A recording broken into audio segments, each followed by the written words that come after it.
Anderson, and this is my home. I have not been living here very long. Just a short while ago, I was sharing a bedroom with my 2 boys in my grandmother's house. Although it was crowded, I didn't have to live in some of the awful places that my neighbors did. Now we have our own home and a new life, but getting here wasn't easy.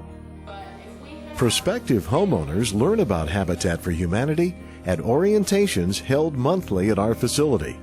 It is at this point that many become aware that we do not give away houses.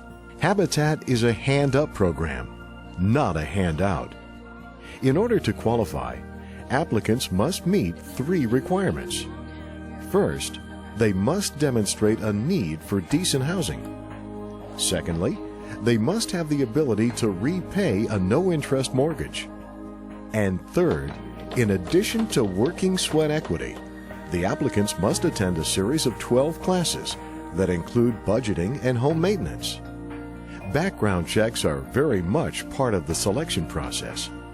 It begins with employment verification. Virtually all of those who qualify have full-time jobs in our community. They are people you run across on a daily basis. But credit histories, criminal record checks, and home visits are also essential parts of the investigation.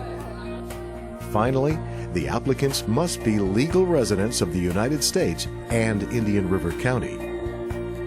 As an equal opportunity lender, Habitat must meet all the requirements against discrimination. The Family Selection Committee provides the results of their investigation to the Board of Directors for final approval of applications. Nearly 90% of the individuals initially interested failed to complete the program. Hi, my name is Patty Federico. I was so overwhelmed with the feeling of joy and a sense of relief when I realized that I was accepted to the Habitat program. I received my official homeowner t-shirt and immediately began working on my sweat equity. And I knew I was on my way to providing a safe home for my family. At Indian River Habitat, prospective homeowners are required to put in 300 hours of sweat equity. 60% of those hours are spent on other people's houses. If there are 2 adults in a family, then the requirement is 500 hours. Applicants that have a physical disability are eligible to work their hours in the home center or at the Habitat office. It was really hard putting in these hours while I was working full-time and taking care of my 2 sons. On the positive side, I've learned a lot about building a house. I've made friends with other families in the program, and I've met some great volunteers. You know, being out in the fresh air is really enjoyable, working on a house. The better yet is working with new homeowners, people that are building, working on their site, getting hours in, and making a new life for themselves. Also, we have a lot of volunteers that are getting so good at building that they're almost professionals. I know that I'm not included in that, but a lot of them are really getting good. But I think the greatest part is the camaraderie that we have here, the give and take, and the new friends that we've met on this site. It's really been enjoyable. Habitat volunteers range in age from teens to those who are in their 80s. They come from all walks of life. Some come by themselves. Others in groups from churches, civic organizations, and businesses. Almost all of our volunteers work on the construction site. But there are other ways you can help Habitat. There is always office work to be done and committees to serve on. You can even bring snacks to the job site for the morning break. And finally, there's our home center. Although we have some salaried staff, we can always use help in the store and warehouse. Habitat is always looking for stuff to sell, and our trucks are constantly roaming the county, picking up furnishings and building materials for the home center. The profits generated by the home center are used to build more homes. Obviously, it takes money to build houses. Sometimes we are able to get assistance from the federal government for infrastructure, and the homeowners are able to get their down payment through a program called SHIP, which is administered by the county. And part of the monthly mortgage that the homeowner pays goes back into building homes for future Habitat families. However, the lion's share of the money that's used for building houses comes from the great generosity of donors, people like you and me who are trying to help those that are less fortunate.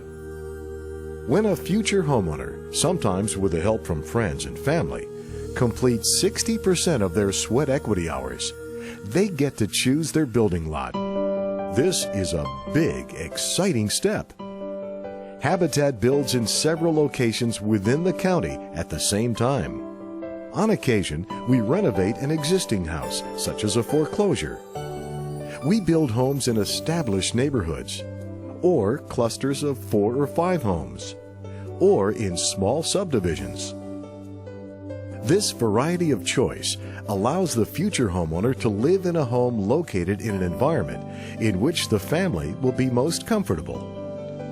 A recent local survey found that while some families prefer to be in an established neighborhood, the majority chooses community living. Under the guidance of professional supervisors, volunteers who are the very lifeblood of Habitat build our houses. With the active involvement of future owners, we work toward the highest standards of construction and workmanship.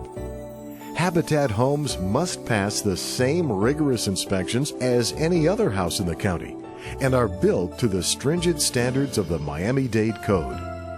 In the 7 models we build, we incorporate the latest in home building technology, from solar hot water heaters to state-of-the-art insulation materials.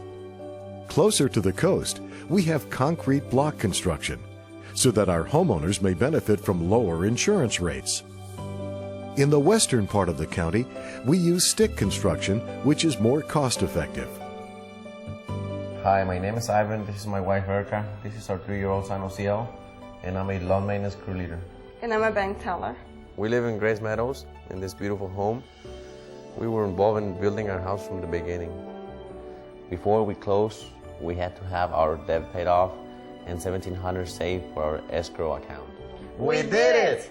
Finally, the house was dedicated. We signed the papers, got the keys to the front door, and we were officially homeowners. But we found our relationship with Habitat was not over. If you live in a community, as many do, you belong to the Homeowners Association and have a neighborhood watch.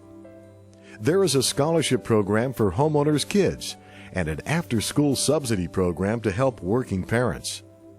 We also provide support for the many life issues our residents face on a daily basis.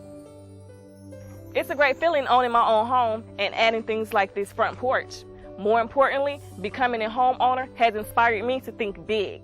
This year, I have earned my licensed practical nurse certification, and next year, I'll become a registered nurse.